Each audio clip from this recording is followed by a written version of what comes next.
नमस्कार, न्यूज 21 लाखांदूर मध्ये मी आशिष साखरे आपल्या सर्वांचे स्वागत करीत आहे।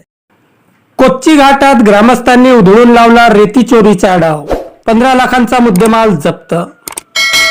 2 ट्रॅक्टर पकडून केले महसूल पोलिसांच्या स्वाधीन। महसूल पोलिसांनी केली कारवाई। लाखांदूर तालुक्यातील कोच्ची येथील चुलबंद नदीपात्रातील रेती घाटात अवैधरित्या रेती चोरी करण्याचा प्रयत्न ग्रामस्थांनी उधळून लावत 2 ट्रॅक्टर पकडून महसूल व पोलीस विभागाच्या स्वाधीन केल्याची घटना समोर आली आहे। या कारवाईत अंदाजे 15 लाख रुपयांचा मुद्देमाल जप्त करण्यात आला असून महसूल विभागांतर्गत ही कारवाई करण्यात आली आहे। ही कारवाई 10 मार्च रोजी सकाळी 10:30 वाजताच्या सुमारास लाखांदूर तालुक्यातील कोच्ची नदीपात्रात करण्यात आली। कोच्ची परिसरातील चुलबंद नदीपात्रातून काही व्यक्तींकडून सकाळच्या सुमारास ट्रॅक्टरच्या सहाय्याने अवैधरित्या रेती उपसा करून वाहतूक केली जात असल्याची माहिती स्थानिक ग्रामस्थांना होती। यानंतर संतप्त ग्रामस्थांनी तात्काळ घटनास्थळी धाव घेत रेती चोरीचा प्रयत्न करणारे 2 ट्रॅक्टर पकडून ठेवले आणि याची माहिती महसूल व दिगोरी पोलीस प्रशासनाला देण्यात आली।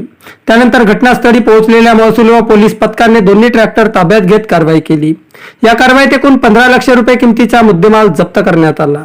बारवा येथील तलाठी शैलेंद्र बिसेन यांच्या फिर्यादीवरून ट्रॅक्टर चालक कुणाल अंताराम कार वय 26 वर्षे राहणार लाखांदूर व कुणाल धनराज मिसार वय 24 वर्षे राहणार बोतली यांच्या विरोधात दिगोरी पोलिसांत गुन्हा नोंद करण्यात आला आहे।